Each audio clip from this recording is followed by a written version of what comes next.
were free of the ship, roving into places where men had not trod before, a territory potentially more dangerous than any solid Earth could ever be.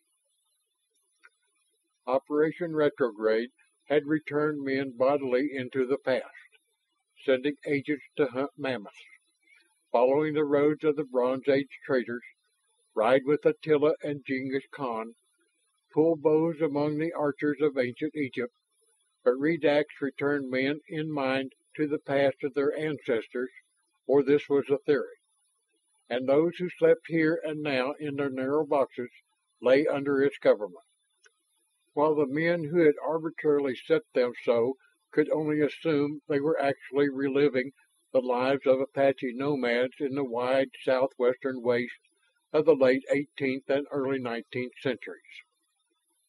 Above, the pilot's hand pushed out again, fighting the pressure to reach one particular button. That too had been a last-minute addition, an experiment which had only had partial testing. To use it was the final move he could make, and he was already half convinced of its uselessness. With no faith and only a very wan hope, he sent that round of metal flush with the board. What followed no one ever lived to explain. On the planet, the installation which tracked the missiles flashed on a screen bright enough to blind momentarily the duty man on watch, and its tracker was shaken off course. When it jiggled back into line, it was no longer the efficient eye in the sky it had been, though its tenders were not to realize that for an important minute or two. While the ship, now out of control, sped in dizzy whirls towards Topaz, engines fought blindly to stabilize, to re-establish their functions. Some succeeded, some wobbled in and out of the danger zone, two failed. And in the control cabin 3 dead men spun in prisoning seats. Dr. James Ruthven, blood bubbling from his lips with every shallow breath he could draw, fought the stealthy tide of blackness which crept up his brain. His stubborn will holding to rags of consciousness, refusing to acknowledge the pain of his fatally injured body. The orbiting ship was on an erratic path. Slowly the machines were correcting, relays clicking, striving to bring it to a landing under autopilot. All the ingenuity built into a mechanical brain was now centered in landing the globe.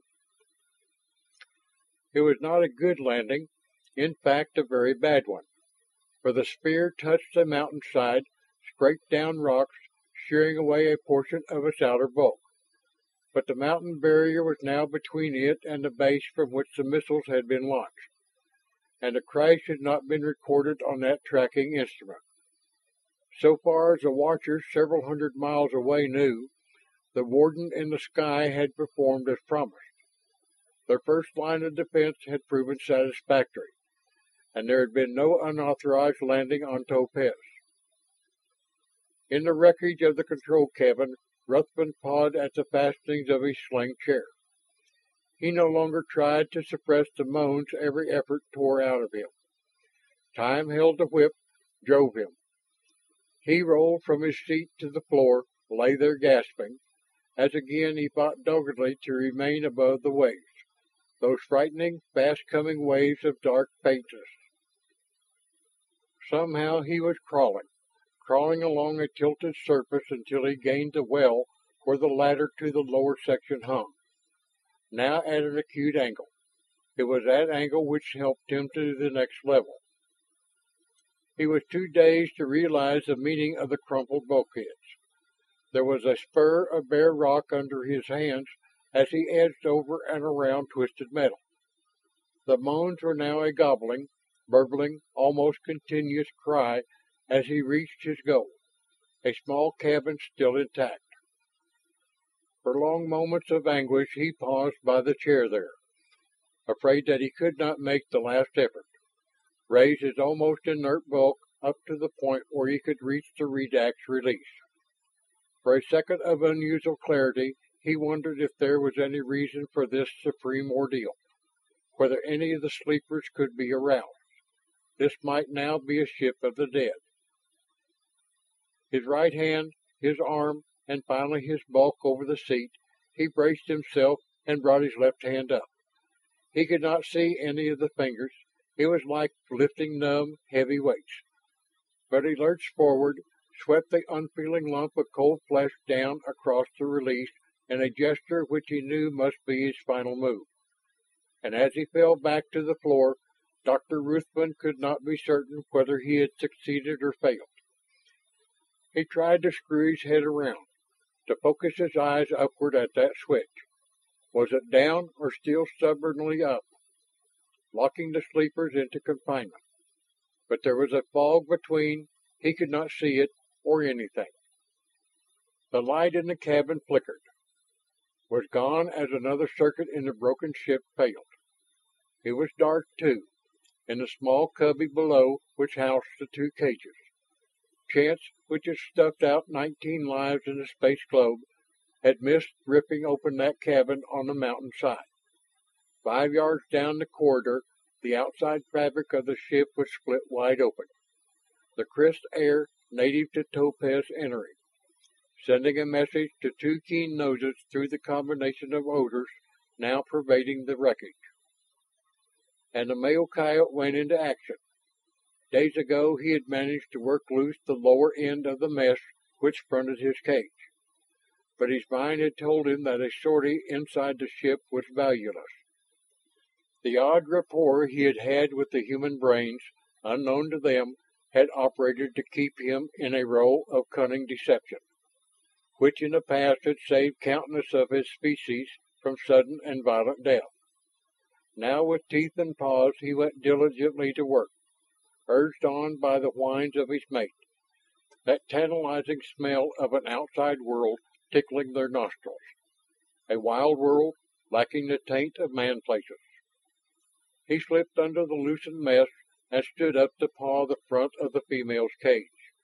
One forepaw caught in the latch and pressed it down, and the weight of the door swung against him. Together they were free now to reach the corridor and see ahead the subdued light of a strange moon beckoning them on into the open. The female, always more cautious than her mate, lingered behind as he trotted forward, his ears aprick with curiosity. Their training had been the same since cubhood, to range and explore, but always in the company and at the order of man. This was not according to the pattern she knew, and she was suspicious. But to her sensitive nose, the smell of the ship was an offense, and the puffs of breeze from without enticing. Her mate had already slipped through the break. Now he barked with excitement and wonder, and she trotted on to join him. Above, the redax, which had never been intended to stand rough usage, proved to be a better survivor of the crash than most of the other installations. Power purred along a network of lines, activated beams, turned off and on a series of fixtures in those coffin beds.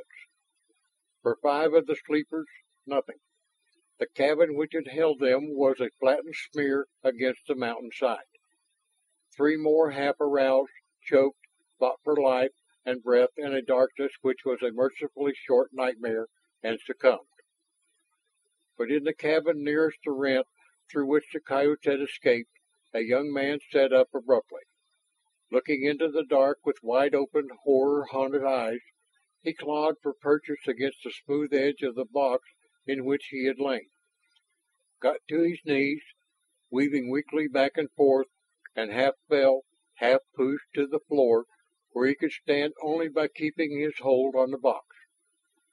Dazed, sick, weak, he swayed there, aware only of himself and his own sensations. There were small sounds in the dark, a stilled moan, a gasping sigh, but that meant nothing. Within him grew a compulsion to be out of this place, his terror making him lurch forward. His flailing hand rapped painfully against an upright surface, which his questing fingers identified hazily as an exit. Unconsciously he fumbled along the surface of the door until it gave under that weak pressure. Then he was out, his head swimming, drawn by the light behind the wall rent. He progressed towards that in a scrambling crawl.